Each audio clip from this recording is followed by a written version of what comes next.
J'ai peur de personne, simplement je les sous-estime pas. Je sais que chacun de ses adversaires a un point fort. Et moi, je sais ce que je dois faire pour les battre et ce que je ne dois pas faire pour les laisser me becter ou prendre ma place.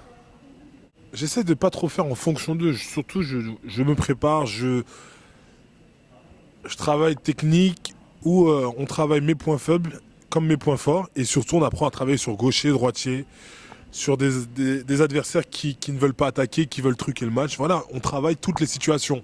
Mais je fais pas de la vidéo où je regarde qu'est-ce que lui va faire ou bien je ne m'obstine pas avec un adversaire en tête.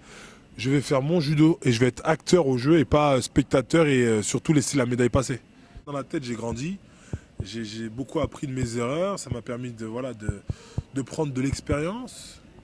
Et niveau judo, avant j'étais un petit peu plus limité. Je faisais 2-3 techniques alors qu'aujourd'hui je suis capable d'en faire 5, 6 et puis surtout je suis capable de les enchaîner, de trouver des solutions à chaque problème. Au sol, j'ai 2-3 spéciaux qui m'ont permis depuis 2-3 ans m'imposer sur certains combats. J'ai un étranglement, j'ai une immobilisation, j'ai un dégagement de jambes et j'ai aussi une clé de bras. Tout le sol, je le dédie à Jean-Pierre Gibert. C'est lui qui m'a fait évoluer dessus et qui m'a permis aussi de trouver des solutions. Alors qu'avant, lorsque j'étais un peu plus jeune, j'avais vraiment du mal à aller au sol. Alors qu'aujourd'hui, ce n'est pas un problème. Et je ne pensais pas du tout, il y a 5 ans, à avoir ce niveau-là.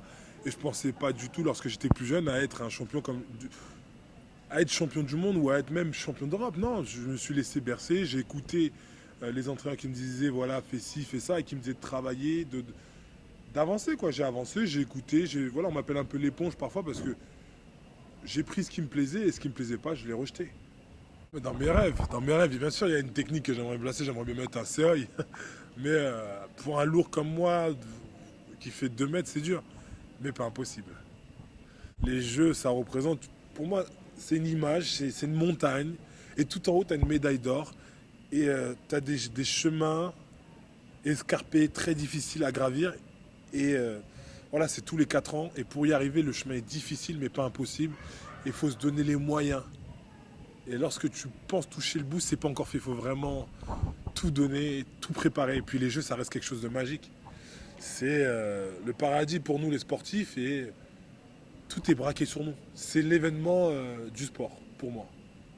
Les jeux, pour moi, c'est le titre qui me manque. Je regardais mon palmarès.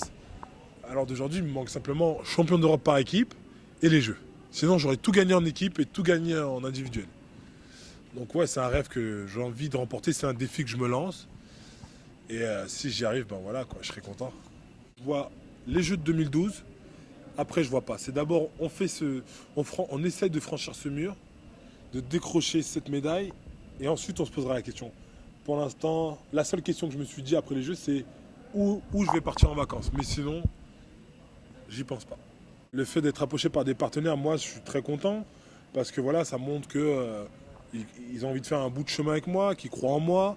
Et moi aussi, ça me permet de me mettre à l'abri, de penser un peu moi à mon avenir, moi me poser des questions, à me dire ouais, qu'est-ce que je vais faire demain? Parce que le judo, c'est pas le foot. Le fait de toucher un peu d'argent, ben, moi, ça me permet de mettre des sous de côté et de vraiment relativiser. Ensuite, d'être au devant de la scène, moi, je trouve ça marrant. Voilà, je suis content de voir mes petits neveux, mes petites nièces qui me disent tonton, je t'ai vu à la télé, voilà, ça fait plaisir. Je suis très content lorsqu'on parle de mon sport. J'aimerais un jour peut-être, je suis un petit peu optimiste, mais bon, j'espère un jour ça touchera le foot. En tout cas, on est en train de le devenir avec les nouveaux partenaires dans le judo, et puis les primes sur les tournois, la médiatisation du judo, le développement. Donc on va y toucher. J'essaie voilà, de tirer mes coéquipiers et tous mes potes de l'équipe, que ce soit voilà, l'équipe, les petits jeunes, de les monter vers le haut. Et puis voilà, quand on me demande des conseils, ben, je dis très simplement, voilà, entraîne-toi, fais-toi plaisir et ensuite on verra. Parce que les jeunes, ils aiment bien se mettre la pression tout de suite. Non, non, on a le temps. Il faut se faire plaisir avant, il faut aimer son sport.